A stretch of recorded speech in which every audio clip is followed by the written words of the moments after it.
33rd series of the lockdown episodes from the International Slackline Association.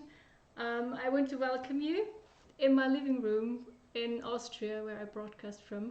My name is Karin Doblander, and yeah, what's on the menu today for the talk? Kat wanted to know more about my approach to walk long highlines without actually highlining so much.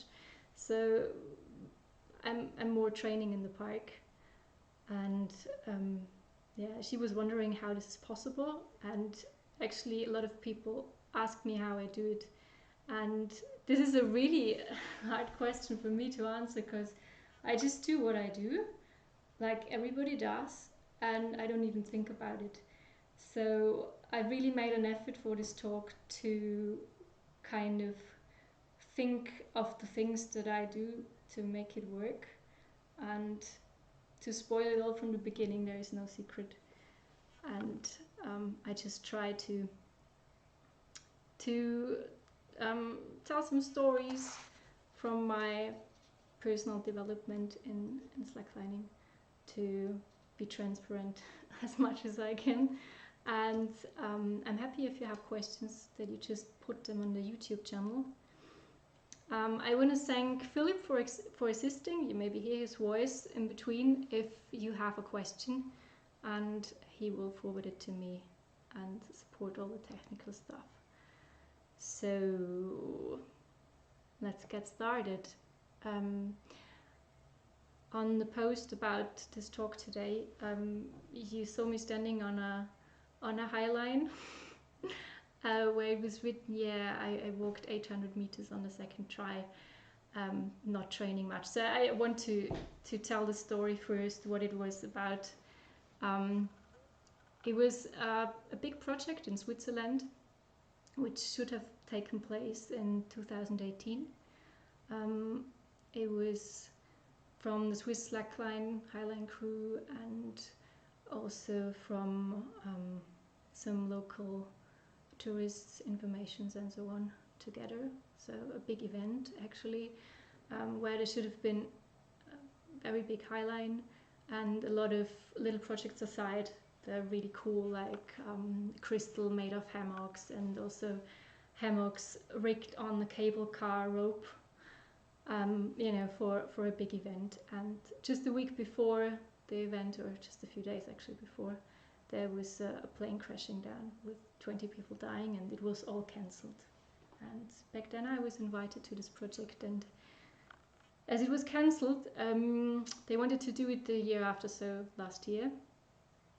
And I was invited again for the project, but I wasn't prepared at all. Meanwhile, I started to renovate this flat where I'm in now. It was a lot to do, a lot of organizing, a lot of thinking, and I didn't have time to slack at all, actually, not even train in the park. And then it was about 2 months before the project, and I thought, shit, I need to train, I need to do something. I didn't really have time. So I went to the Slackline park, rigged my 30-meter line, trained for 2 hours, got sore shoulders, and I thought, oh God, nah, I think this is not gonna be it. And I called up Sam Wallery and said, mate, I think I can't do it, but I want to really make sure if I can't do it. So I would really like to come to train on your midline just a month before the project to check in if I'm able to do that, to just walk 800 without anything. And so a month before this project, I went there, I got on the midline and was cruising back and forth, and I felt tired, but I felt like, okay, it's a bit like riding a bicycle, and it should still be possible. I was really short before just calling up Tom Buckingham and say, I can't do that. But yeah, okay, I joined it, and I tried to train once a week in the park, get ready for it as best as I can, because I didn't have any time, and went to this project, and it did work on the second try. And it was, yeah, it was Y2K, so it was not the most difficult setup. It was, I had perfect conditions for myself. I had 0 wind. Many people don't like it, but I do like it. And yeah, things worked out. And so when I listen to the story myself, my first question is highlining actually so difficult if you don't train and it still works, you know? And I can clearly say, no, it's not so difficult to walk a long line. And it may sound weird, but it's not that longer highlines are more difficult. I mean, it's hard to compare. It depends on so many factors, and it depends on the conditions always. But if you want to have a really difficult highline, you usually rig something in between, I would say 90, 180 meters, something in between there, where you've got already quite a weight in the system. And if you make a mistake, it just snakes towards the anchor point, then it comes back with a few seconds delay and it just kicks you, you know, and it's got some impact. And the longer the lines get, the less impact is coming back, because it just loosens off. It just calms itself down over this long distance. So no, it's actually not the most difficult thing you can do in highlining, to just walk long highlines. Still, it's a matter of endurance, I would say, physically and even more mentally, to stay focused. And you put yourself on different risk, because if there is anything, you're just alone out there, and it's really hard to rescue somebody. You know, if you just break your pinky finger, it's not cool. That's not such a big thing, maybe if it's a 50-meter line. Anyway, so no, it's not the most difficult thing. But if you're asking me if highlining on these lines is difficult, I can also say clearly yes. It's super challenging. I have the feeling highlining can be anything in between riding a wild bull and just floating effortlessly through the sky. And it's got this whole spectrum. And the thing is, it can change from ease to struggle within a split of a second. And we're always on this edge. So I think even if you are really experienced, if you are a real pro, I would say, you still find your challenge. And on the other hand, if you're a beginner, you always have a chance. This is what I like so much about this sport in general. So I want to show you a little thing about balance in general. And I digged out some old scales for you from my great-grandma, which are about 100 years old. I just need to adjust the camera that you can see it. Karin, kannst du ein bisschen lauter reden vielleicht? All right. Danke.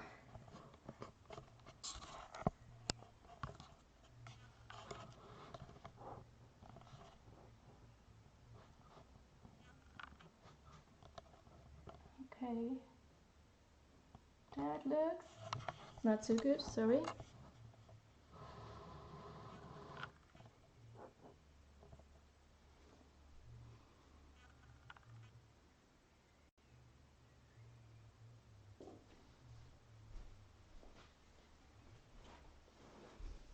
All right.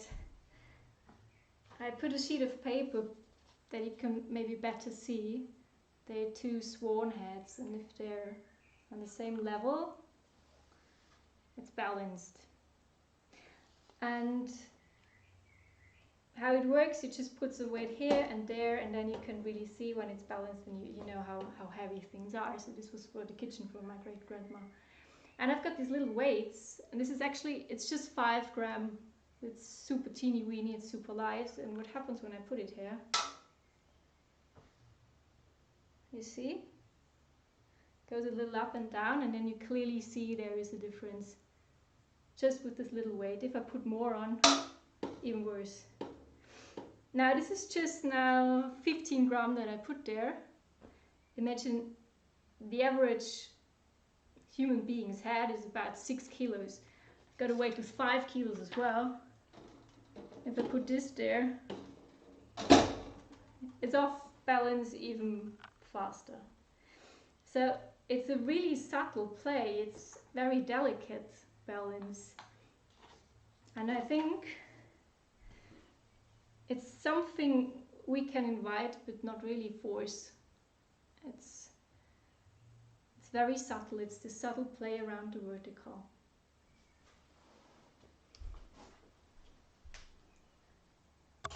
So back to the computer.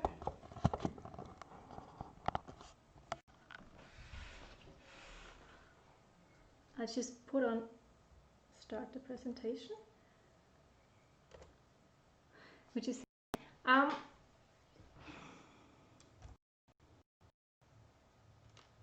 so this is a picture of a tree that I just took a week ago when I was hiking.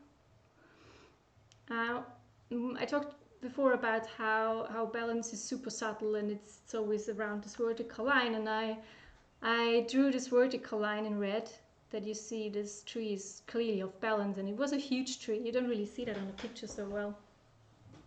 So how comes that this is still stable? And you may say, okay, a tree has got proper roots, it's got a proper foundation, true, but still, if you look at the trunk, if there would be just one part which would be a bit weak, it would just break. So what this shows for me, like the integrity of the trunk, the core stability is actually key to stabilize this, how it looks. And I'll just get back to the camera, just a second. All right. So we can compensate a lot when we have a good core stability, even if we are a bit off balance. And to show that a little more, I want to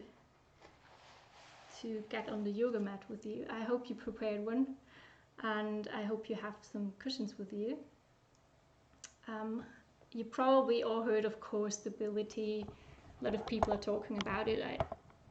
Sorry, I need to adjust the camera again. I was reading a lot about it on Facebook, even on Slack chat, because it's quite common sense that a good core stability is essential when you want to be the slackliner. So what I want to show you is a few exercises that you actually feel your core. And I hope you understand me, because the microphone is here and I'll go on the yoga mat. So I'll ask Philip to just tell me if you don't hear me, okay? So if you just have a lie down on the yoga mat,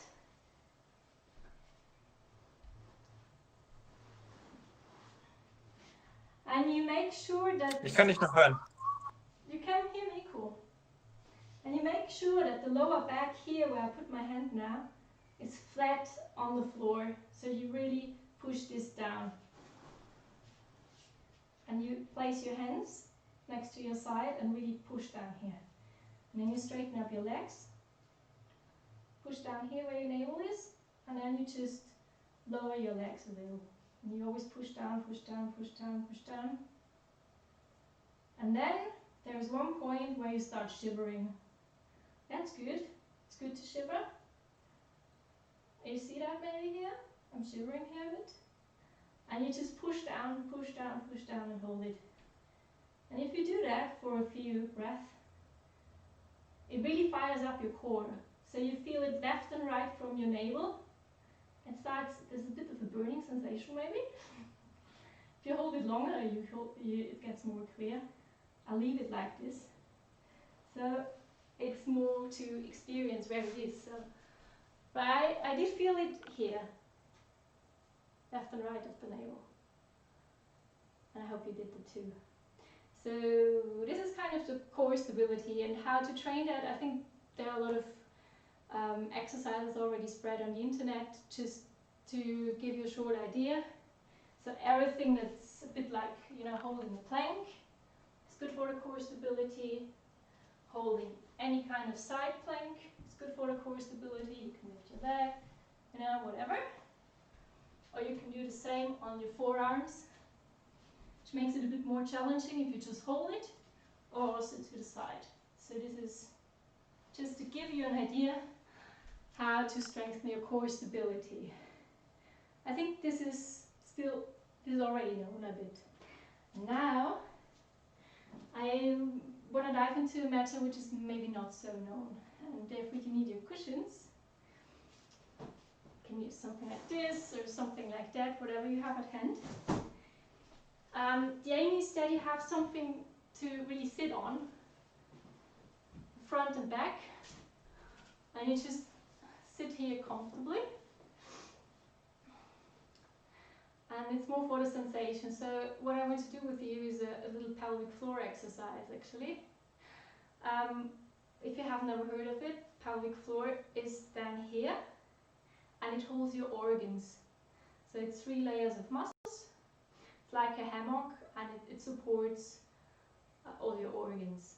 And what it does, you know, for example, when you're just running down a staircase, it goes boom, boom, boom, boom, boom, and it should be elastic. So it should absorb impact. It shouldn't be stiff, otherwise your organs would go batch, batch, batch.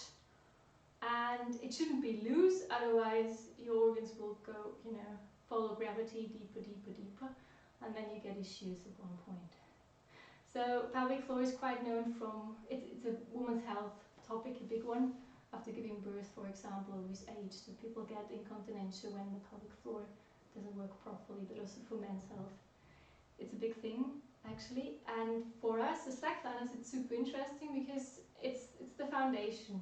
So first it's the pelvic floor that supports everything, and on top it's the core stability, and this works together.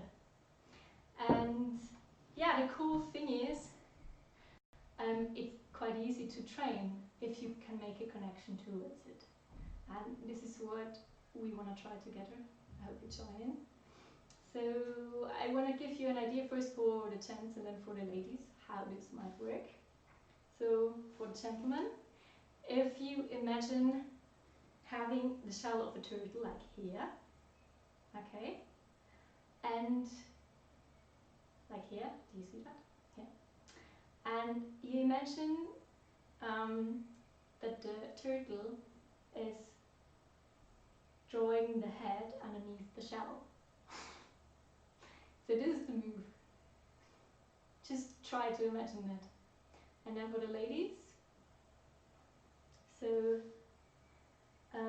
the ladies downstairs department, you imagine having an elevator here, and you just lift up.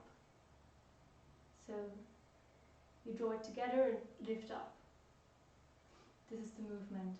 And the pelvic floor is connected with breath. So if we take an inhale, the diaphragm is going down and the pelvic floor is also going down. And if we exhale, the diaphragm is coming up, and so does the pelvic floor. So let's just take a deep inhale and deep exhale, and then again deep inhale, and with the exhale we try to put a little tension in the pelvic floor, so you get the head of the turtle moving or get the elevator going, and try to do that on the exhale. So exhale and get some tension in there. So the pelvic floor shouldn't be tight and it shouldn't be loose, it should be dynamic and it should be elastic. So if you imagine there's a little bird sitting in my hand and I just put the other hand to protect it, there's a little tension. If it was too much tension, I would just squeeze the bird. So it is just this kind awareness, this protection from the quality of the tension put in there. It would take a while to really, you know, make this a proper exercise. I just want to spread some ideas, and you can try that at any time. First, maybe sitting on a cushion, because it's good for the awareness to have something in the knees.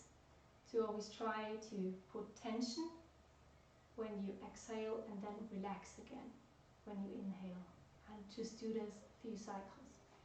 So I guess some of you may think, okay, I got it. And some of you may say, I don't know what she's talking about, I don't feel anything. And this is quite common that people don't really have a conscious connection to the pelvic floor.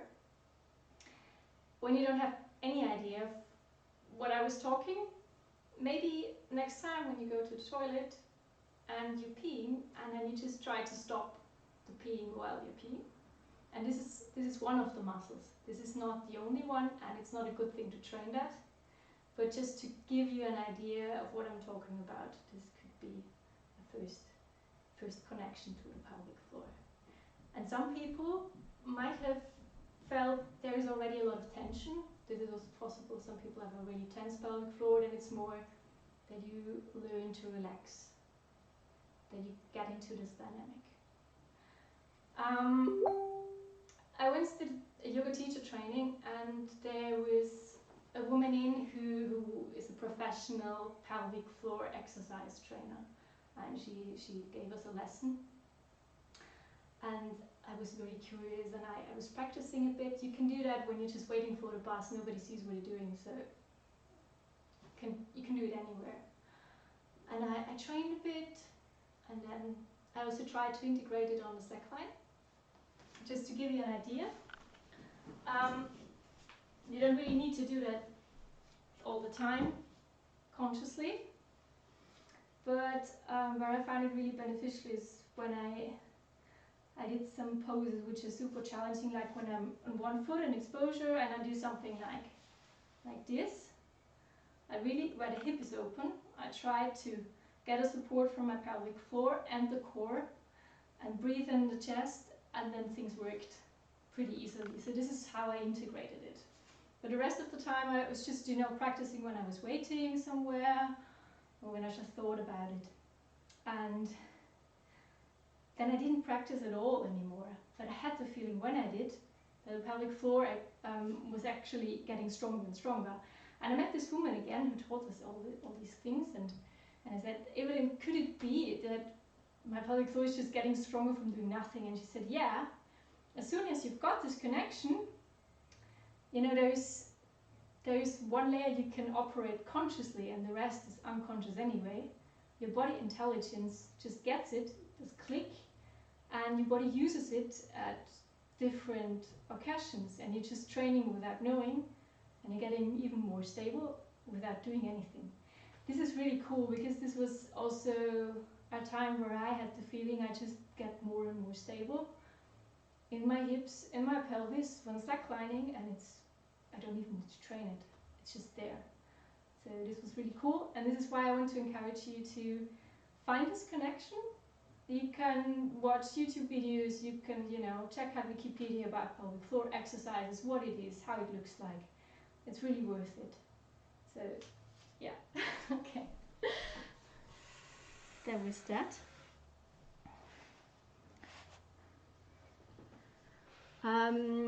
You see here on this little blackboard, I wrote down a few things. Maybe I should get it a bit closer, sorry.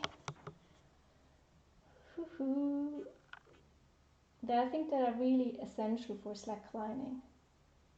So alignment, awareness, technique, effort and ease, self-reflection, core stability we just had, emotions, patience is super important, flexibility, to be curious about discovering things, breath, the reflexes of your body, gravity lines, creativity, senses, getting confident. Your mindset is crucial, the focus, your body tension, exchanging ideas, and your personal limits, where I made a question mark. And I want to refer to all these things in a way, just by telling you my personal story in slacklining and how I evolved. So I want to take you to my personal beginnings, which were 2008. So it's more than 11 years that I'm slacklining now, and I started in November, and November in Austria is cold usually, and I slacklined together with a friend at night after getting back from university. So it was cold, it was dark, it was muddy, it was wet, it was everything. You don't really want to start slacklining, and I'll show you the shoes that I started with. So this is the original Karin shoes to start slacklining, with a very thick sole, good for the mountains, super thick hair. I wouldn't recommend this, but it did the job, and I just show it because so many people have a discussion of barefoot with shoes, and I want to say, of course barefoot is nice, with good shoes it's nice, yeah sure, but it's not a limit, and I will refer to this limit thing more often. As you remember, the limits with the question mark are my limits, my limits. The shoes are not your limits. And these are the shoes I slackline now when it's winter. They're flat, which is super. They're super stiff. You can't really move them. They're super warm with fur inside. You don't feel the cold, you don't feel the line, you don't feel anything. You can jump into snow, it doesn't matter. What is cool about it, as we're talking about shoes, as you don't feel the line, you have to find a meme to connect to your line. So you have to talk with her. If you put an impulse into the line gives an answer. And this is how I learned all this rhythmical stuff. A lot of surfing stuff, which, you know, where you need rhythm, or bouncy stuff. I just all learned it with shoes in winter. It was great. And the next thing, because it's so stiff and there's no movement, you just block all your muscles from your foot. So this is perfect if you want to get something in one foot exposure. So highly recommend shoes for winter. Not in summer, of course. Doesn't make everything easier. Anyway, just to say that. I started out quite early with rodeo lining when I got into slacklining, because I just had 3.5 meters of distance I could rig in the garden of my parents, and so I started with loosening the line. And it's not a rodeo. When you think of a rodeo, it's these big things where you can do these huge serves. It was nothing like this. So I worked myself towards the anchor points are always higher, and a little more high, and a little more high, and the line is a bit more loose and more loose and more loose. And if you're doing it like this, you get into rodeo lining really quick. I promise, if you're good in normal slacklining and you're confident on a short line, and you just alter the anchor points step by step, you will be there in an hour to have a proper rodeo where you can really stand on safely and transfer weight back and forth. Don't start with walking, just start with weight transfer. It's super fun, super cool. You can do a lot on a really short line. And the anchor point of my little rodeo was somewhere in between my heart and my head. And I think this is a really good way to describe the dynamics of a short line, to have it like somewhere here or here in between, because you can really work with the line. When the anchor points are getting higher, you're just this little thing on this big line, and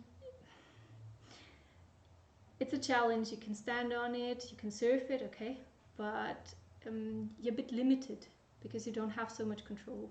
And if you have the line just a bit loose, with the anchor point somewhere in between your heart and your head, somewhere around there, or maybe your navel and your head, you can really work with it and do a lot of cool stuff easily.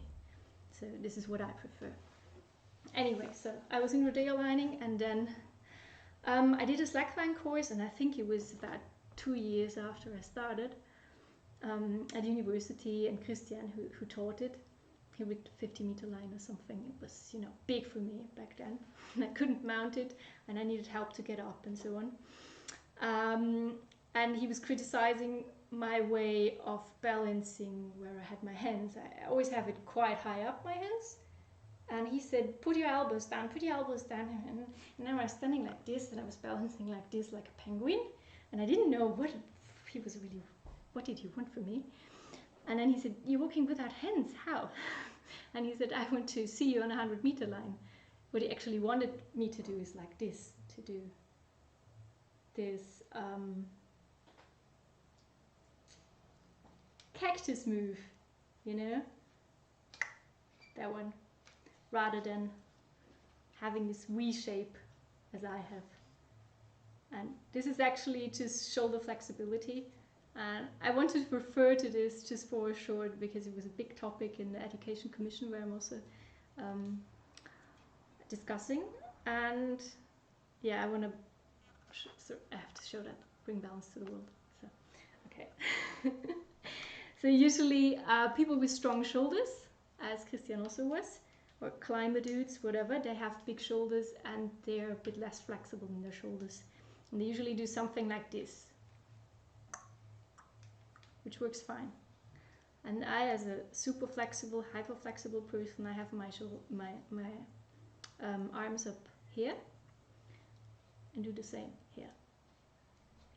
So to find out what suits you best, I can lift my arms quite high up without lifting the shoulder blades. So lifting the shoulder blades would look like this. Okay, you get a short neck, and if you put your shoulder blades down and open up, you're like this. And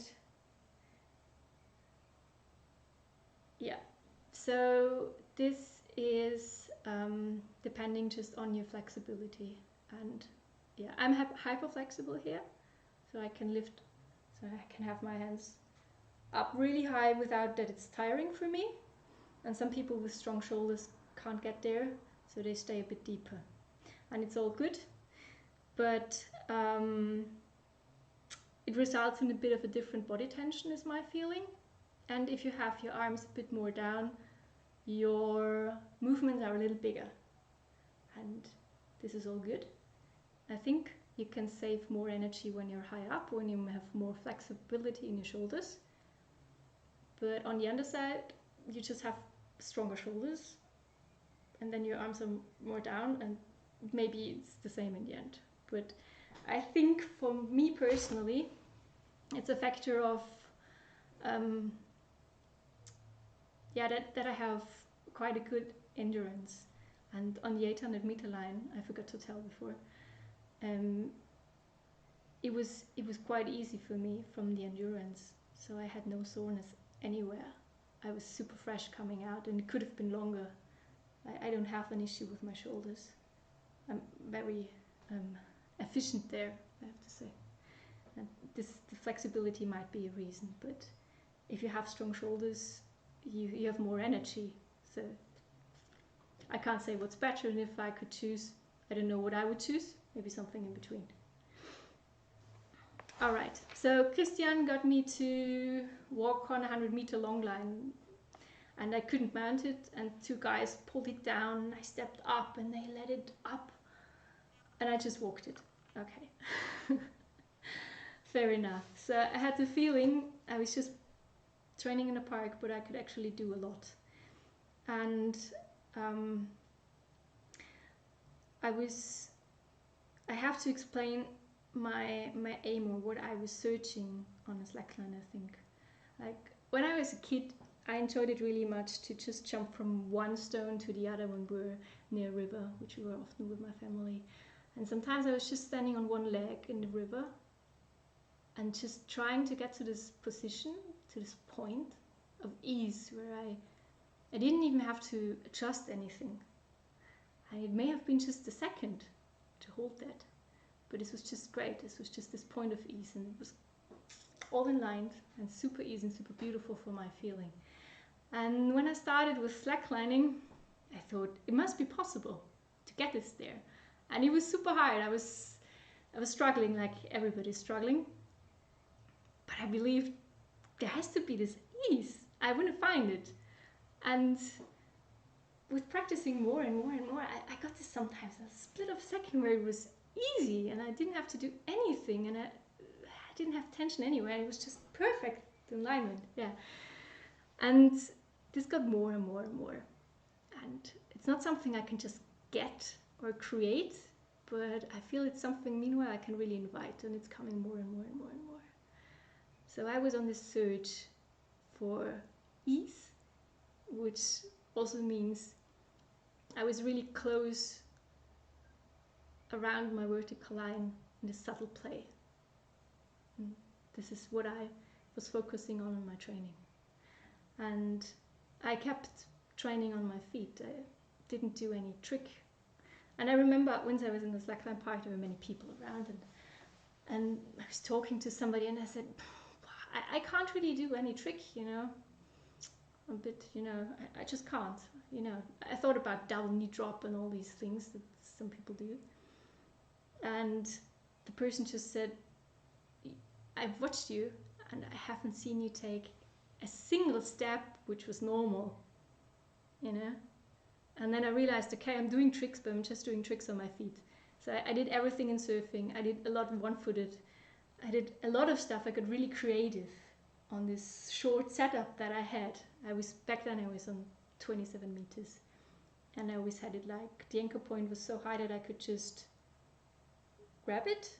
And the lowest point was just like, you know, 20 centimeters above the ground. So it wasn't steep. It was a setup that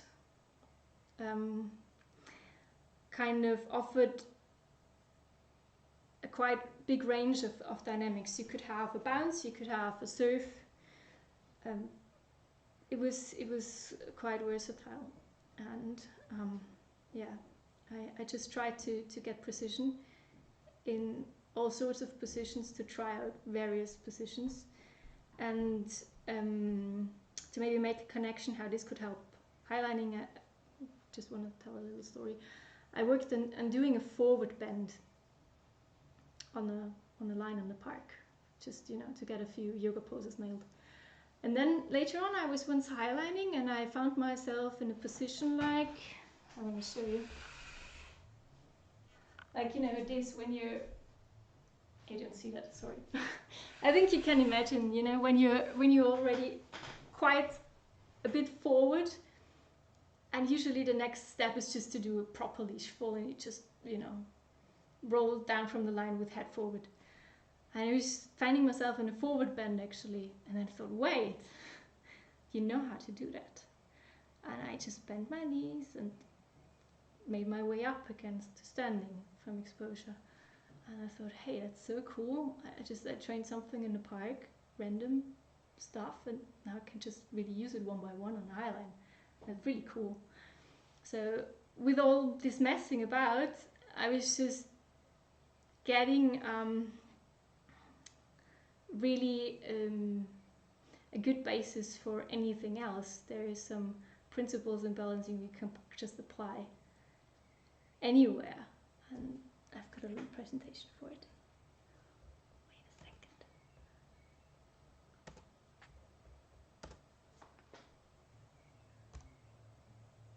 Karin, Yeah. we have some questions. We have some questions, yeah? Yes. NJ asks, what posture do you try to hold on a highline? Hips forward or back, etc. So maybe you can show how you're standing. Okay. I think I'll refer to that a bit later, because I'll refer to the hip positioning on the highline. I'll come to that point. That's covered already. It's okay. So yeah, Okay. First I just said that I try to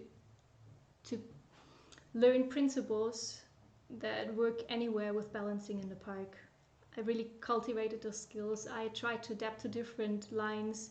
You know, when you walk on a jump line, then you walk on a rodeo line, and you switch back and forth and all these things in the park. And this is something you can just apply anywhere, and you can train anywhere, I would say. But still,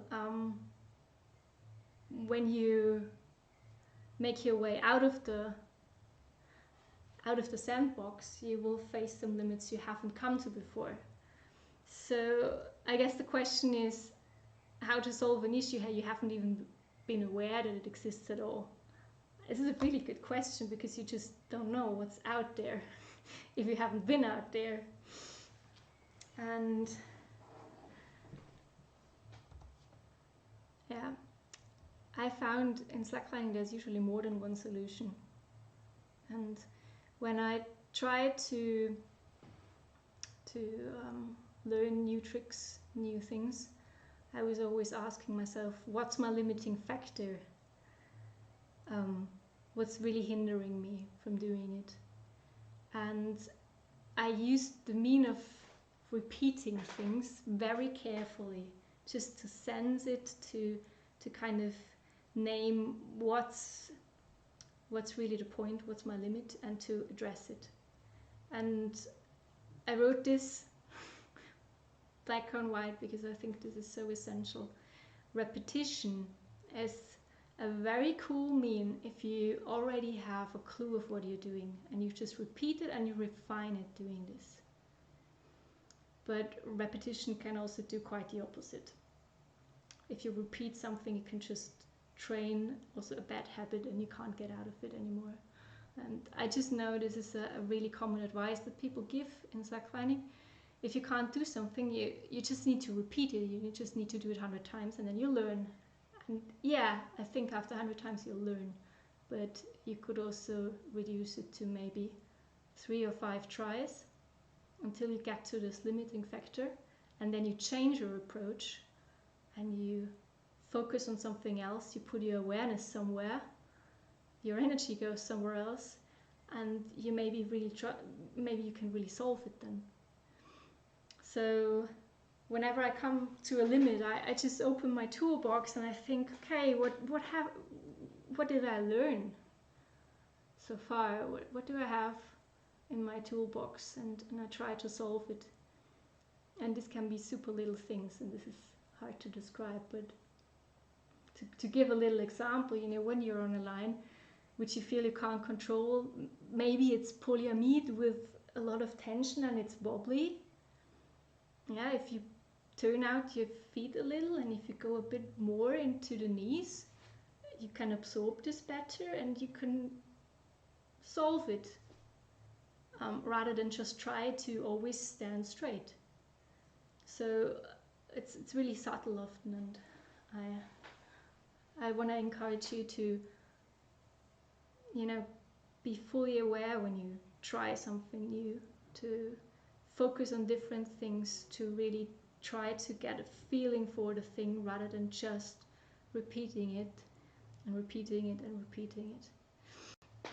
So I see it more always as an experiment of different approaches, and the exchange with others helps a lot. The exchange with others, like personally, also watching tutorials and also training both sides of your body. For example, I just got into shoulder stand some weeks ago. You may laugh, but I just learned it this year in the lockdown actually. And I tried it always with left and right. Right is my better side, but also the left side where I'm less conscious can teach me some things. And I always try to teach my different sides. So when I did something with right, I kind of tried to grab what I'm doing and then transferred it to the left side and vice versa. Because these two parts of the body feel, for me at least, so different that I can really teach one side from the other. This is super interesting. Okay. And, if things don't work, stay cool, because if plan A didn't work, the alphabet has 25 more letters. And I found this on the internet, and I find it really nice. A is for adventure, when you're curious and you get out and you try to do something. And B is for bravery. So this is for all people who are sessioning hard and just trying and trying and trying, which is also cool. But C is for choice. And the choice is yours to make it happen. And in a world where you can choose anything, I would say, be kind. This is the most important thing I can pass on to you. Be kind to yourself. Don't overdo it.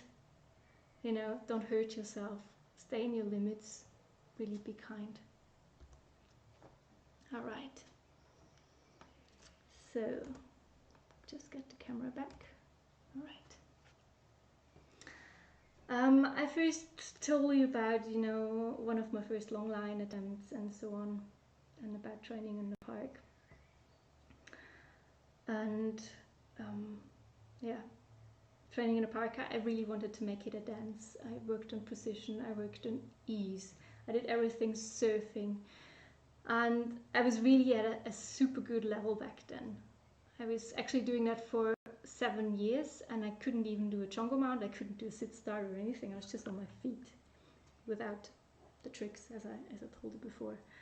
And there was Christian, who invited me for this 100-meter long line, also invited me for a highline contest. It was a fun thing. There was a leash above, so it was really for total beginners. It was 15 meters long, and it was more advertisement for the shopping center where this took place than anything else. And he just asked me, hey, join in. And I was like, I don't know, I never did that. And he said, well, come on, join in. And I said, okay. And I found out that there is a training spot in a gym in Innsbruck where they have a permanent highline rigged, 15 meters with leash above, super scary, like ratchet lines, super hard, super tension. And it's hot when you're up there, and the thing makes a weird sound, you know, it's a metal roll you have behind your head, and it was super scary. And I thought I'll train there once to just have the feeling to then join into this contest. And I was standing there, and it was just really hard to let go of the leash, you know, because it was from above. There was always like holding on to it, and I wanted to do it free, as if I could highline, which I couldn't. And yeah, I was standing there, and I thought, okay, I need to find a key, you know, I need to find something that really brings me over. And I thought, what's the strongest word in the world? And I thought, Liebe, you know, it's German for love. And I was so in love back then, and I thought about my boyfriend, and I thought, Liebe. And I walked this highline, and I felt into my feet. I softened my feet, and I was just, you know, always thinking Liebe. And actually I could do that. And without thinking too much, I actually found my first mantra ever. And it's something I want to encourage you to just have in mind. If you're stuck somewhere and you can't get forward in such a situation where you're super scared, it's cool to have a mantra just to get your head busy, just to create a good feeling, just to be free for a new experience. And this is a good trick. And the next thing is you really try to tune into the soles of your feet. Feel them, soften them, to make a good connection, to feel grounded on this just 1 inch thick line. Okay, anyway. Come back to the story. So it was 7 years of mainly slacklining in the park with a few, you know, highline contest and long line. And people kept asking me, do you highline? And I always said no. And people said, do you want to start highlining? And I was like, I can't. You know what? I can't do a mental mount. I can't do a chongo mount. I just, you know, this rolling up to sit on a line that is higher than you. No chance. I tried it. I really tried it. I can't, you know, see my shoulders. And a dear friend of mine was really inspiring. He told me a lot of stories about his mindset and what he thinks and what his emotions are on a highline. And I got super interested. It was Tobias telling me all that. And he really made an effort to make me try this mental mount and to teach me. And he studied sports back then, so he was quite good at that. I still didn't manage. I tried it 3 times. I was bruised from the hip towards my knee. I was purple for 3 weeks, and it really hurt. And this is a bruise, you know. It's not a teeny weeny thing. It was massive, and I couldn't do anything, you know. I couldn't try again because it was just painful. And then I remember one day, a friend of mine, Tessie, she came into the Slackline park and she said, Karin, I've got it now. I know how to do a mental mount for girls. I've got the best technique ever. And I was like, yeah, okay, show me. And I was standing beside her and she showed me, and I really paid attention, but I didn't even try because I was still bruised. But I had it in mind. And then a few weeks later, I put on 2 jeans over each other and rigged a highline in the park and tried to do this how she showed me. And I was, all of a sudden I was sitting on the line. I was like, oh my God, I'm really up there. I'm sitting on the line. I rolled up. I tried it again and again. And I thought, wow, cool. I tried it a 3rd time and it didn't work. But okay, I de-rigged. I knew I could do it, and I thought, okay, I'll become a highliner now after 7 years of really slacklining at super high level. Okay, and then I joined in and I learned leash climbing, and I was, you know, sitting on the line trying to get the chongo mount nailed and so on. So in the park, nailed in the park. But I also tried it on the Highline just to sit on my butt and, you know, do this leash handling, learning to click in a high slide and all these things. Anyway, and then I did a course for work in Vienna, and I was there once a month for quite some months in a row, and I connected with the Slackline community there, and they were super cool. I was in the park together with them, and they had a really fancy spot and put some long lines there. They had a concave.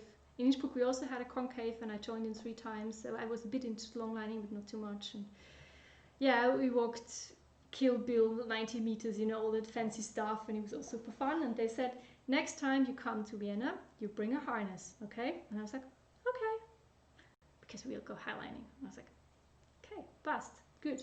I was just about to, you know, stand up. I was just sitting on the line, so the next step would have been to really try chongo mount. And then I came with my harness, and they said, okay, we maybe rig a line for you that is short. And I was like, no need for that. I'm just sitting around on the Highline. I don't Highline, so no matter what it is. And it was 110 meter, and it was broke back up, a thick one. It was a snake. It was 80 meters high, and there was a big no leash fall zone. You had to slide out quite a bit to start out safely. And I did my first approaches to stand up. This is really funny. I want to show you a video in a short, because there are a few things you can do, you know. Plan A is you get up on a highline and you walk it.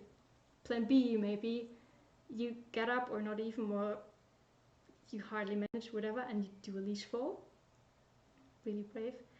And C, you stand up, do whatever, and then you catch, which I can't, which I still can't. And there is also plan D, and this is what I want to show you. Just a second. All right.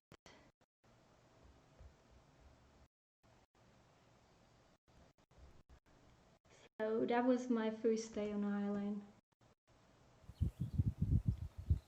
And you hear the wind and the birds.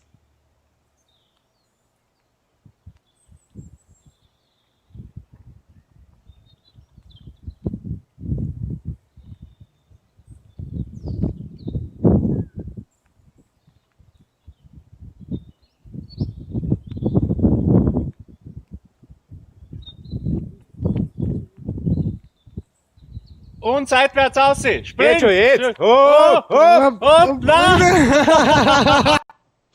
All right. So I was just sitting down. This was plan D. And after the session, I looked like this, and this is the typical Highline grinser, we say in German, like a typical smile you have after highlining, because it's just so rewarding. Yeah, anyway, that was really cool. It was a big thing back then.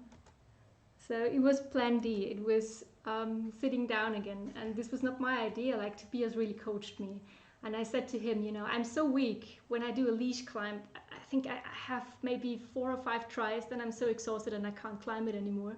So I think I need to be so good in highlining that I just don't fall anymore, and then I can start highlining. And he said, you're so silly.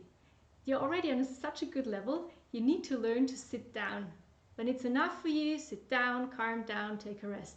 I thought, okay, that's genius, that's genius. So I integrated this in my practice. And the first day of highlining, like really getting up on a real highline, I was just standing up and sitting down, and I had no leash fall at all.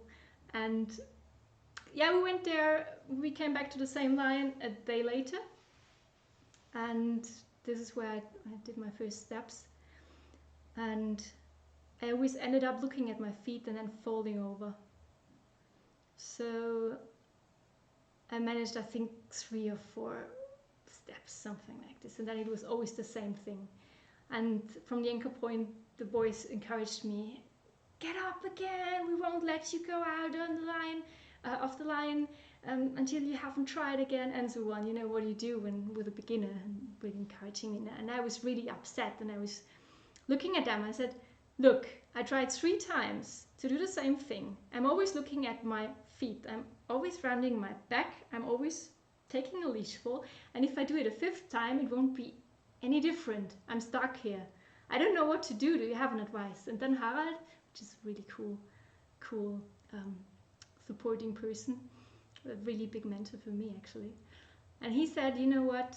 Just turn towards the anchor point. Don't look out. Look towards the anchor point. Then you have got something to focus on. You can focus on a tree or so, and then try walking again. This is what I did. And then it went boom. And I think I took 8 or 10 steps. I don't remember. But it was really making meters for a complete beginner on a really hard line. And I thought, okay, I'll manage. I'll really get into it at one point. So this is what I meant before, like repetition doesn't do everything. I mean, I could have tried and tried and tried. Of course, I could have tried 100 times if I had the energy, which I hadn't. But I just think this advice from Harald to just turn around, look at the anchor point and make my way towards the anchor point saved me months of practice. So it was really efficient. And next time I went highlining, it was Vienna again, but it was a shorter line. It was 66 meters. It was a nice setup, and I tried from the anchor point. It didn't work, and then I tried it, looking towards the anchor point, sliding out a bit more, and I managed from the middle at one point. But I want to share how I managed, because when I got up, I always felt so under tension. I couldn't feel myself. And in the park, I'm just one with the line. There is even, it was an advertisement for cars, I remember. There is a word in Japanese, I think, which describes the unity from the rider and the horse. And this is what I feel when I train in the park. I'm just one with the line. I just move as one organism. And on this high line, I felt so separated. This is the line, and this is me, and I don't feel the line, and it doesn't fit together at all. And yeah, I thought, again, tune into the soles of your feet, try to feel them. It didn't really work out. I just had too much tension. And I thought, well, you're slacklining for 7 years, you know how to slackline. You don't need to feel it. You can do it. And I switched into robot mode, and I just commanded myself, okay, now you transfer your weight here and there, now you turn your hip here in this direction, whatever. And I just took step, step, step, step, step, step, step. And there was just comments from my head to my legs what to do. And I just did it, and it worked. And as soon as you have the feeling you manage something, you're getting more relaxed. And then I started to feel my body a little at least. So this is again something I thought it's my limit that I don't feel the line, but actually it wasn't. I gave it a try. So this is a good advice too, I think. And something I wanted to say that I forgot about, standing up. Maybe you've noticed in this little video. When I did the Chongomand, I really did it step by step. So first I placed the 2nd foot, then I took a rest and tried to balance sitting on the line. And this is a good position where you can still get back on your butt. So it's not just, you put your foot up and you just stand up straight. But I use this resting position to tune in. And with highlining, your head is so busy with fear that it just understands simple, structured commands. And everything that is a bit more complex, and I think a Chongomand is very complex, and walking is very complex, just doesn't work. So if you break it down into little pieces, you can verbalize in your head and just do, like following a simple instruction, then you really have a good chance to get it through. Okay. Anyway, the next thing in my kind of slack life was I went to my first Slackline festival, which was Bound City Slack, 2015, so the year where I started to get a bit into highlining. And I knew I had a bit of a level in Innsbruck, but I thought this is Innsbruck. But in Bern I really looked around and I had the feeling there is people from all over the world, and I had the feeling, okay, I've got a bit of a level. It's pretty cool. I started to realize this. And there were some long lines, and there were two guys battling them with long line surfing, and I thought, oh cool, I could join in.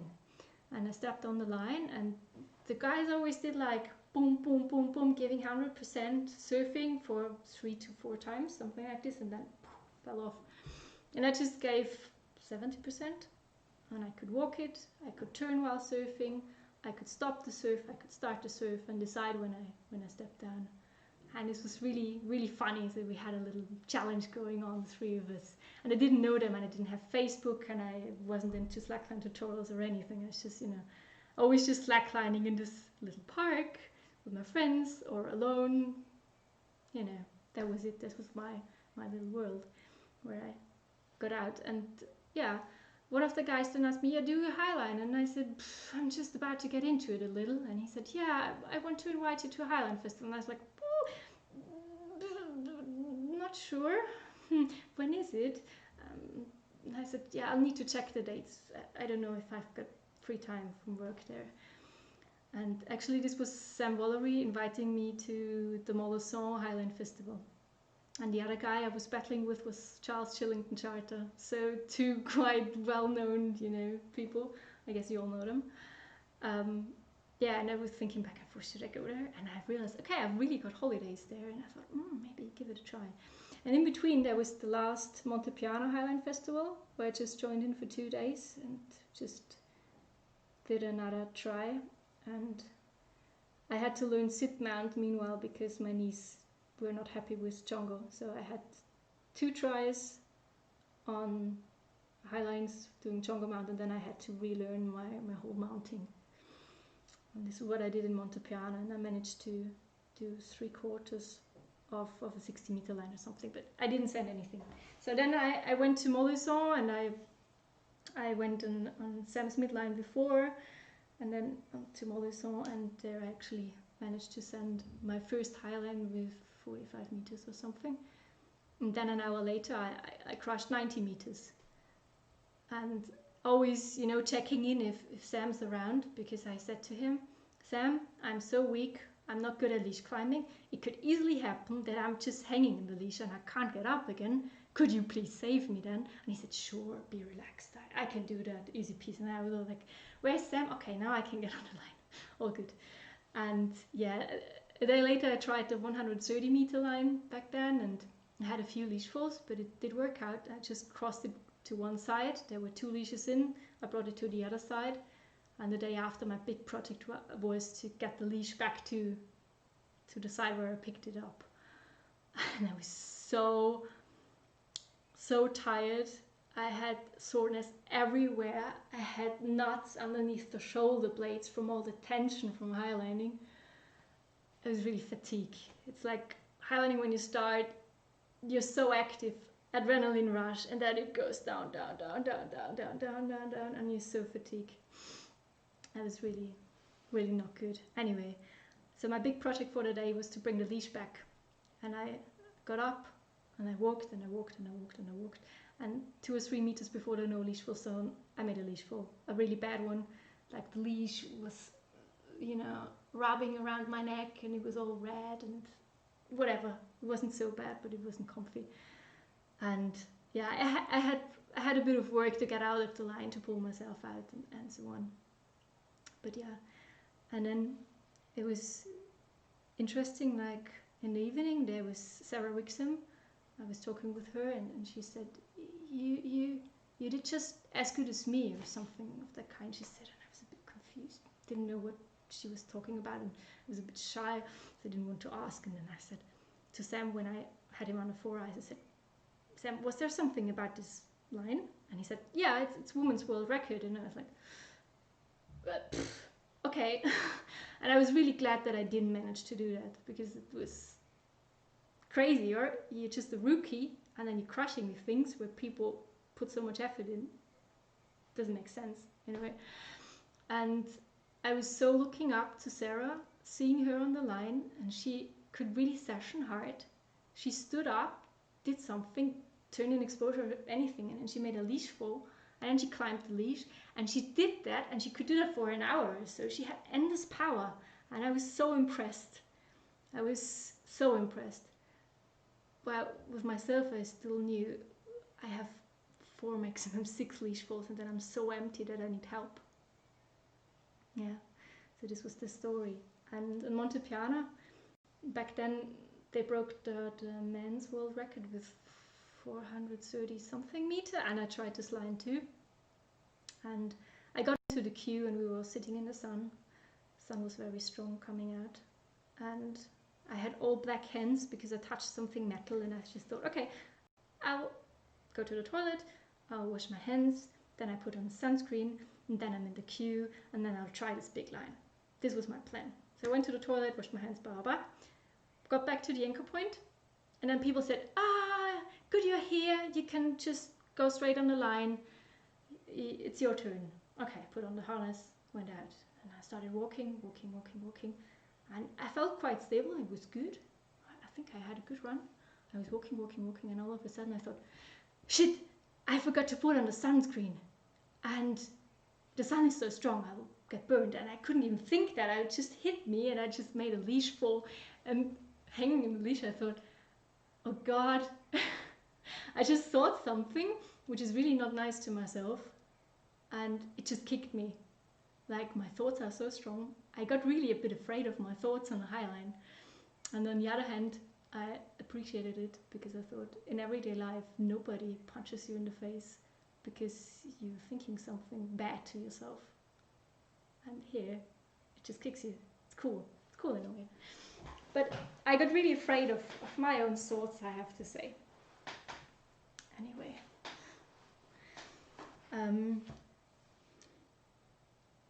It was a year later, but not many highlines later for me because I didn't really practice afterwards. Like, I think in the first year,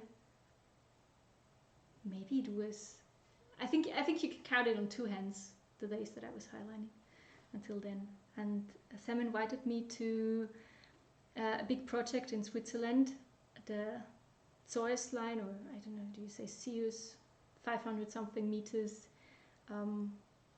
I've got a picture of it. Selectivity calendar, it's an old one. Maybe you know that line. Kurfürsten. Like, in the first attempt, there was a thunderstorm hitting the line and broke. So I think it's quite famous, this film, in the slackline scene. But this was the second attempt, second year, and I joined in the project a few days later because I had to work, and we were sitting in the rain. Weather was just not good. It's really exposed, and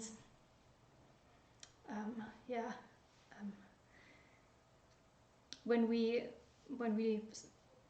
rigged it again, when the weather was getting better, I had the chance to go on the line too, and I was very curious because I've never been up so high, and I thought, I don't know how I will react. It could be that I just start to panic, because it's so exposed. It goes down, I don't know how many 100 meters, and then it goes down and to the valley, and there's this big lake, and maybe it's 1,000 meters exposure. I don't know. It's big, really, it's a huge line. And so I stood up, had a lot of tension, and I walked a bit.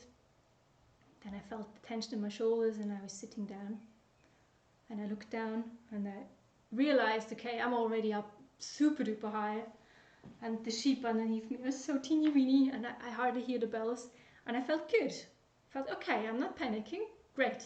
So stood up again, walked a piece until my shoulders were getting tired, sat down, looked around, did that a few times, and then I got more relaxed, and I asked myself, do you feel your feet? Do you feel your toes? Which I usually do, just to get this relaxation going. Because if you focus on something, that you feel something, you have to get the right body tension to feel it. and you don't feel your feet when they're super tense, I feel. Okay, and then I thought, do I feel my fingers? I checked in, yeah, I do feel my fingers. Then I said, like, my mind was going like, I feel it in my fingers, I feel it in my toes, and love is all around me, you know. And I had this song in mind, and everything was super beautiful, everything was great. I felt embraced out there, I felt relaxed, and this was the first time actually I felt it on a highline. I was completely at ease. And I was walking, and I was, you know, I had this point of effortlessness, and I was just happy about it. And then there was a thought crossing my mind. What if the line breaks now? And do you remember I was super afraid and super conscious about my thoughts on a highline because I know it just could kick me at any second. And then I thought, yeah, what happens when the line breaks now? And I was imagining it. I was imagining it from underneath, you know, I was looking up in my fantasy and trying to imagine how the line would look when it just comes down. And I imagined it's like silk, it's like a rope of silk going down. It was actually really beautiful, and I just continued walking. And this moment, I think, was my biggest game changer in all my slack life, because I just realized, okay, no matter what I think, and I think what if the line breaks now is one of the really bad things you can think of while highlining. No matter what I think, it can't kick me. And this was really strong. This is maybe it's the peak of anything, you know, that I experienced in the sport. And I didn't make a crossing. I didn't send it, of course, but I got out quite far, maybe 2/3 or so. And I didn't make a leash fall. I was just sitting down, resting and walking. On the way back, I was sliding. It was super off level. Otherwise, I would have never gone on that line because I was still weak and I couldn't pull myself. And just the last 60 meters, I had to walk again, and then I made a leash fall on the way back. But that was it, and that was really interesting. And people from the anchor point, like Ando said, I've really seen the point where you started breathing. I was so tense when I went out there, and got more relaxed and more relaxed and more relaxed to be really at ease. So this was amazing for me. Yeah, and the next thing, so I'll show you a bit of the presentation again.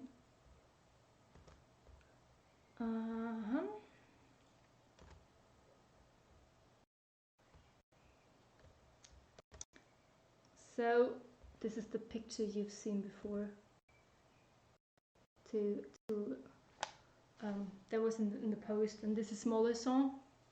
This is, how long was it? 580, I think. And Zoe's line that I talked before in the Kurfürsten was the first big line where I thought I could swim out, kind of, you know. And this was the first line where I had the feeling I can leave the shore and really swim through. So this was my first big crossing with 4 leash falls. I did it in both directions. I had 2 tries, and it was 4 leash falls each. And this is the same line, just from a different perspective. And you see I'm taking really big steps. And after crossing this line, I said to Sam, I think I now understood highlining. And he said, you're kidding. Don't say that loud. But yeah, this line taught me something, because it was so long and I got into a continuous walk. There are 3 really big questions in life, or like, who am I, where am I, and what am I doing here? And I want to refer to the second question, where am I? And this is a big thing in highlining, I find, because you need to orientate yourself, and you don't really have a reference point on big lines. So how to do that? And this is something I want to show you in practical. So I'll get back to the camera.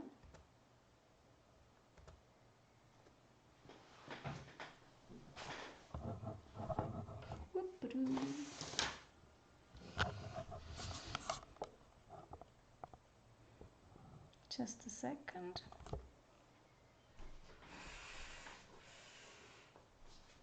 you see that?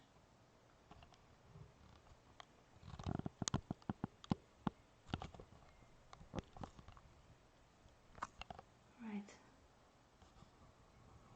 Should work. Okay.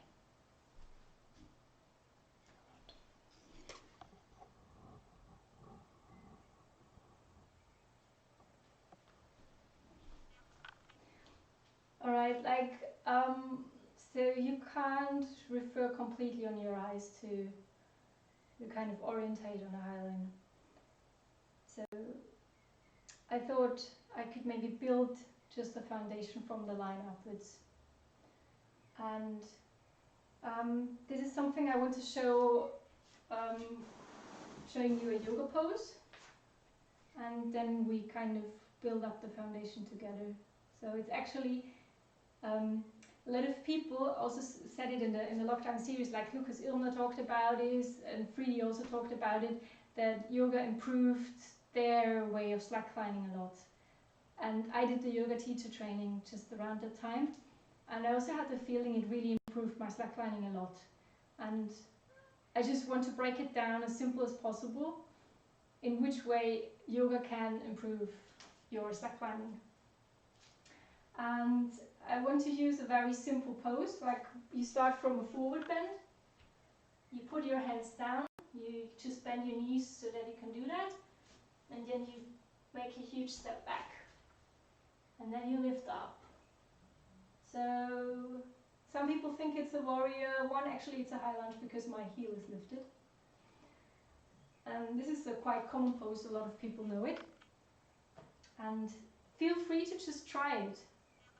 You know, feel free to just, you know, step back from the forward bend and then lift up. And a lot of people are into yoga and know how to do it, but if you've got no clue about it, it's usually a bit of a wobbly one. And I want to kind of teach you through how you can really build up a solid foundation in this pose. So in any standing posture in yoga, you try to get 4 points from your foot really well grounded down. So first point is this one, underneath your big toe, the joint underneath your big toe, then the joint underneath your little toe, and then left and right of your heel. So if you imagine those 4 points, and if you're standing, if you're just pushing them into the ground equally, this is a solid foundation. This is not so important for a slackliner, but when you're doing something on the ground, that's pretty cool. The second thing is, when I step back, I've got my heel lifted, and then I push up with my knee, so I straighten my leg, and with the thigh, I imagine somebody sitting there, so I also lift up. And I create a connection from the front to the back foot. So I can imagine pushing them apart, for example, or getting them towards each other. Both works for stability, but I prefer putting them apart. And the next thing, your hip. You've got some like hard bones here. You can feel them, and I just put my hands aside, so it's like the lights of a car, you know, you can imagine it. So if you wanna, the car usually follows where the lights go, so if your light's going to the side, you're probably going to the side. If your light's pointing, driving direction, you usually get forward. And this is, I think, very crucial in slacklining, as we're always walking straight, usually. We should have our hips leveled, and they both look to the front, those lines. And if I do that in high lunge, so I also get my hips leveled to the front, here push back, and then I push the thighs together. I'll show you from the front, rather than this, I did that. I create attention towards. And then if you remember, and if you can already integrate it, you can activate the pelvic floor. Suck up here, tension your core muscles, breathe into your chest, raise up your arms. And then you have it quite stable. So if you want to do it together just for a short, so you go into forward bend, you bend your knees so that you can place your hands to the ground, and then you step back with your left leg, take a big step. You ground your front foot with these 4 points. You let your hip bones show to the front, so it's not something to the side, really show to the front. You straighten your back leg. You kind of push into this direction with your thigh. You push your thighs together. You lift up. You activate your core, pelvic floor, and then you're super stable. Super cool position. And if you follow those steps, this also works super on a highline, on a slackline, whatever. It's a really nice pose, looks great, and is really simple.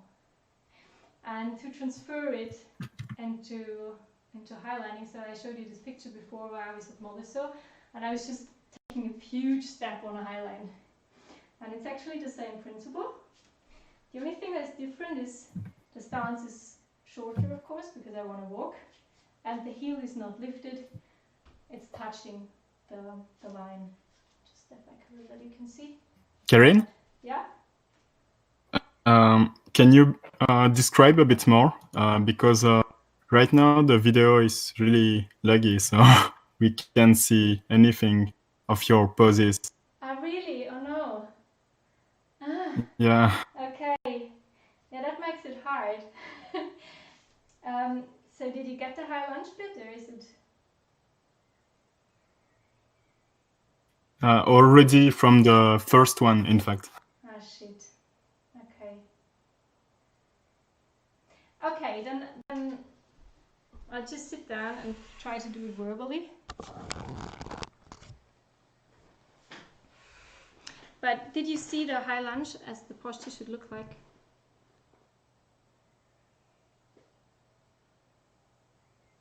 Okay. Anyway, then I think this is super hard to describe just verbally. This is good to show.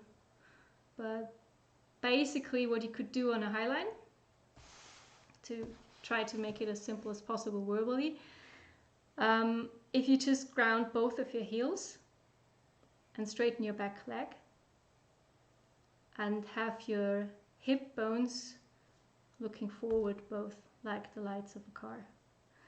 And this is a super solid stance, and nothing can really kick you.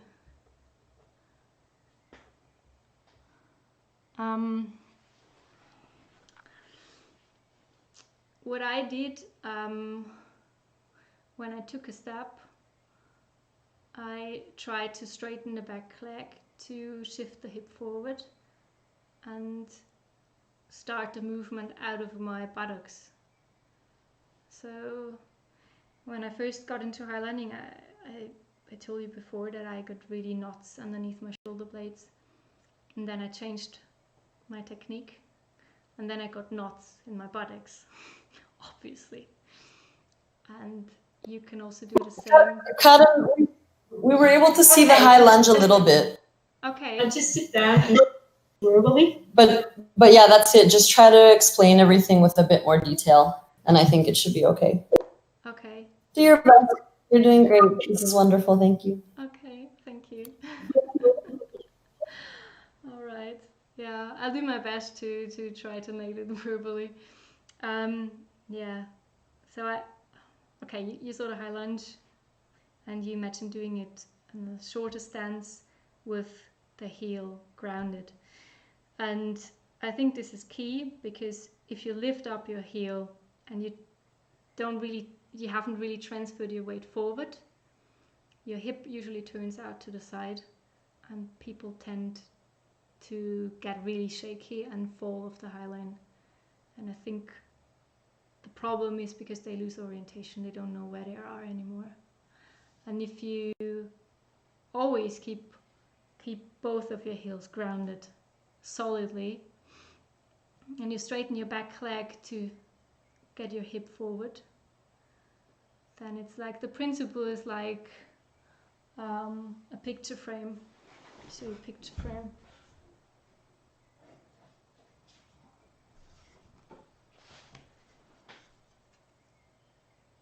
You see that?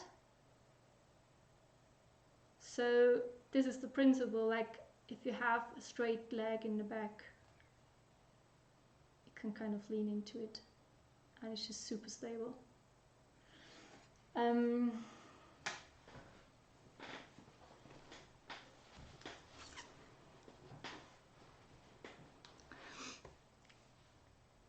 So you always have an orientation where your hip is. People with less hip flexibility may feel it in the quadriceps of the back leg if they keep the heel down on the line. It's better to shorten the stance then, and it's actually good if you feel something, because it gives you a super good focus point that you're on the right track. So yeah, it's a bit hard to explain it without showing, and if you're super interested in this topic and you didn't get it, I want to offer you to show you, privately. You can just text me in Messenger, Insta, whatever, and we can do a short video session if you wish. Maybe we've got more capacity then for the streaming. Okay, where was I? I was changing my my way to slackline, my hip work, my footwork, and I got knots in my butt, which is also not really comfy. And I did change it again. Now I'm moving from the core, and this is again something I would have liked to show you, and I don't know how it works. I'll just try. I just hope the camera does it.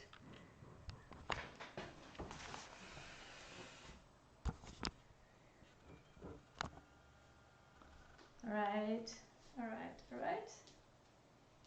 Good. Don't see my head.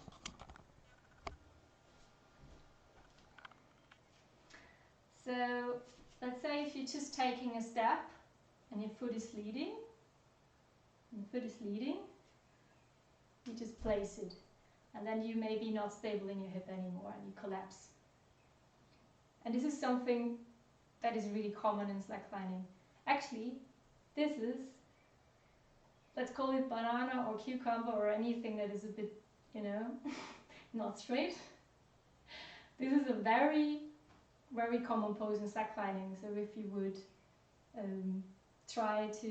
want to try to explain slacklining to somebody who can't speak to you, you just want to show it, you would kind of probably do something like this and that. And this doesn't have to be. You can save a lot of energy if you move from the core. So you can do the same movement, but it's not the back foot is leading to step forward, but you lead from the core. So you lift up from here. And there's always tension. And then nothing happens. And the hip is not moving to the side. And it's all perfectly orientated and it's super easy. You just save energy. And this is actually my approach in slacklining, highlining, whatever I do. And so I just save a lot of energy by having a super clean style. It really pays off. It's something you can probably not really integrate when you're new to slacklining, because it takes a lot of body awareness, and this is coming over time. But once you're there, you can really save energy. Okay, now I have to think where I was. All right.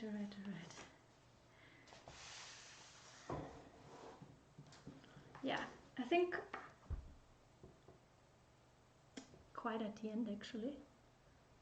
And I'll get back to my presentation for a short.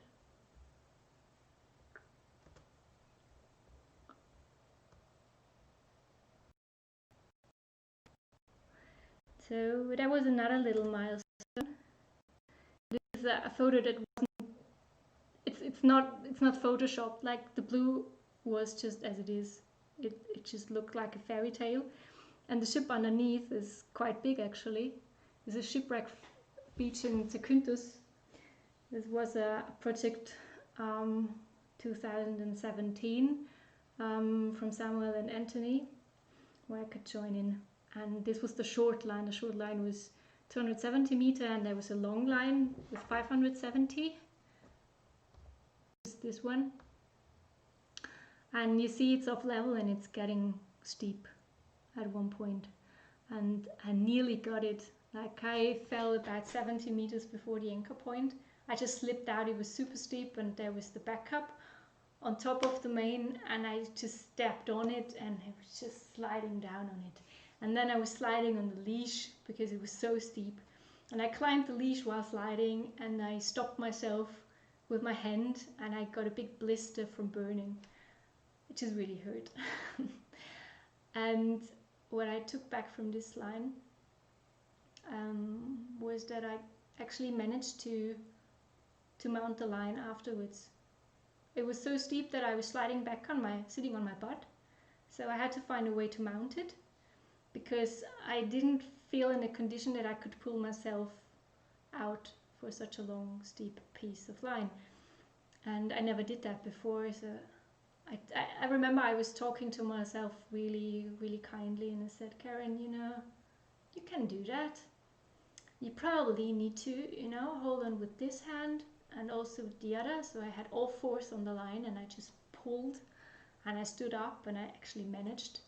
And I just knew if I would make a leash fall, and I can't catch, I have to say, if I would make a leash fall, I would just slide back again and maybe again burn my hand. But I managed, and I pulled myself together, and I was really kind to myself, and it did work out. And I came out of the line, and I was super fresh, and I just knew I could do much longer. So this was actually a really good preparation. It was 2017, and then, as I said, the big project in Switzerland should have been 2018. In 2018 there was nothing. I just did 2 very small projects, nothing spectacular. And then there was 2019, and I didn't show you the line I was talking about, the 800, and it's on this picture, but you probably don't see it. But yeah, so the line is out on there, and you don't even see the second anchor point. It's pretty long. So zoom in a little. Can you spot the highline now? Spot it now. There's someone, huh? You see, there's a snowfield, and there's someone. Let's zoom in a little more. Yeah, there are actually 2 people sitting on there. This was the day after I sent the line. This was a really lovely session together with Charles. He started from the left anchor point, I started from the right anchor point, and we both walked towards the middle. We fell when we were about 50 meters apart, but really managed to walk quite a long piece. And then we played around a bit, like one was sitting, one was walking, and when one of us was falling, the other one was just rolling wildly around the line. It was such a big impact.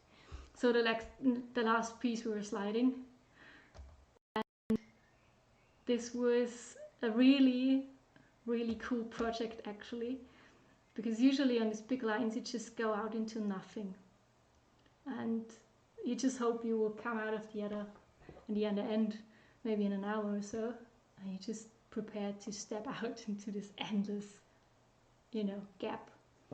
And here we knew we would just meet a friend out there to embrace, and we then exchanged leaves and went the other way again. So this worked out pretty well. It was a super cool experience. So with this picture I want to end my presentation, and I'm happy to answer questions if you have one.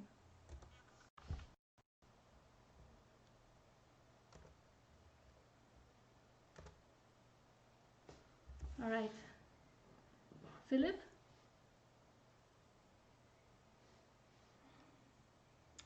I tried to find if somebody wrote a question. Karin, Yeah. hast du noch eine Frage? is there any question I need to answer? I don't know. I can't find anything at the moment.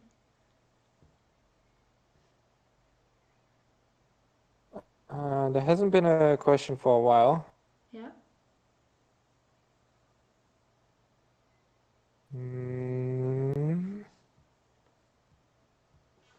No, the last one was with video. There was something about the hip, Like keep. and if I put it back and forth, if I remember right, and I do neither, I keep it in the middle. I think this is the only really healthy position. So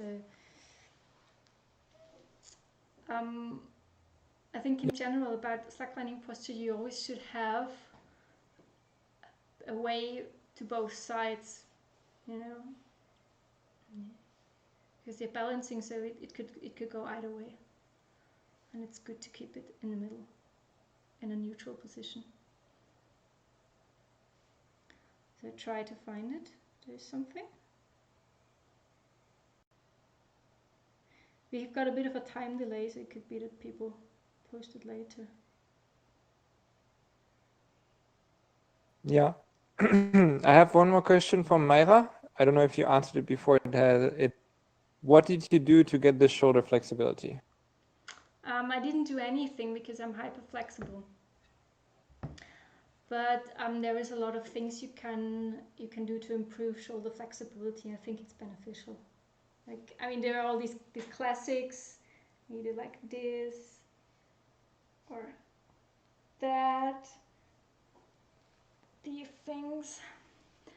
But what I really like to do is in downward facing dog, for those who are a bit into yoga, I'll show that. I hope the camera does it.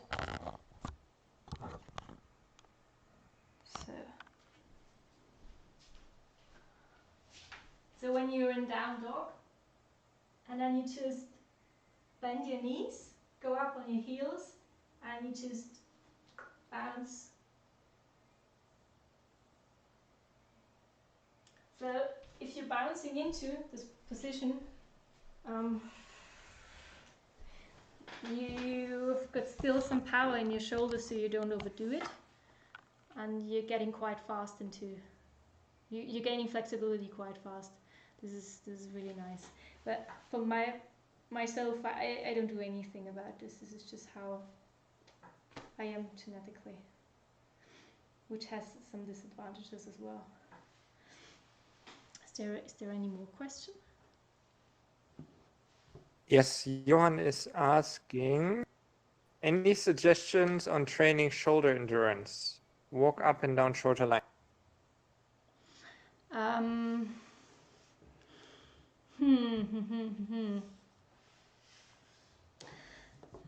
mean, for myself, how do you say that? I wouldn't train shoulder endurance at all, to be honest.